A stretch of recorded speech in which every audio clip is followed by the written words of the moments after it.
নমস্কার, তোমরা সকলে কেমন আছো? এই সকাল সকাল দেখো রৌদ্র উঠে গেছে, ভালোই রৌদ্র উঠবে। বৃষ্টির পরে তো রৌদ্রটা একটু কম ছিল, এখন রৌদ্র ভালোই ওঠে। আজকে আমি রান্না করেছি এই পটল ভাজা, মুসুরির ডাল পাতলা করে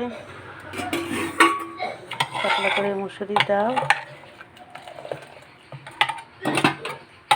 আর করেছি শাক, বাড়িরই শাক, 7-8 রকমের শাক ছিল, তুলে করেছি। আর এই হচ্ছে ভাত, দেখার ভাত।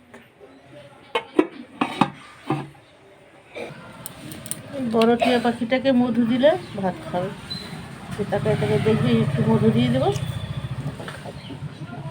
কোথায় মধুটা দেবো ঠিক সেই জায়গাটায় মুখ দিয়ে খাবে।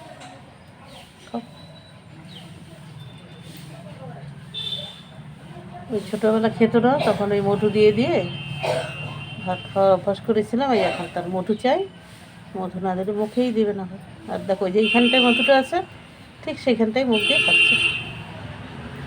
খাও।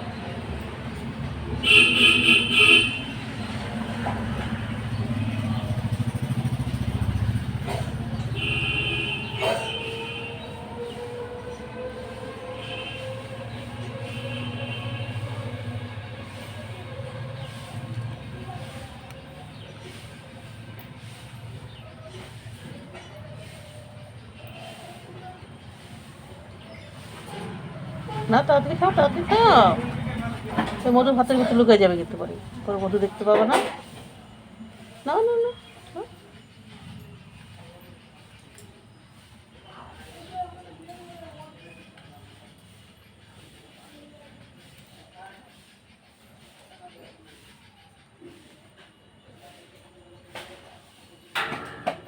গাছে পাতা পড়ছে, চালে পাতা পড়ছে, গাছের পাতা সব খেয়াল রাখতে হবে, কোথায় আওয়াজ আসে কী আসে সব শুনবে।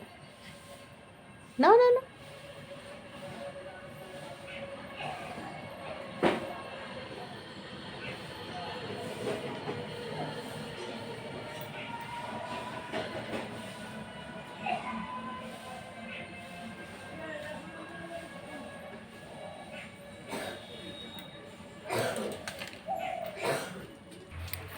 বড়জন খেয়েছে, এখন ছোটোজনকে দেবো।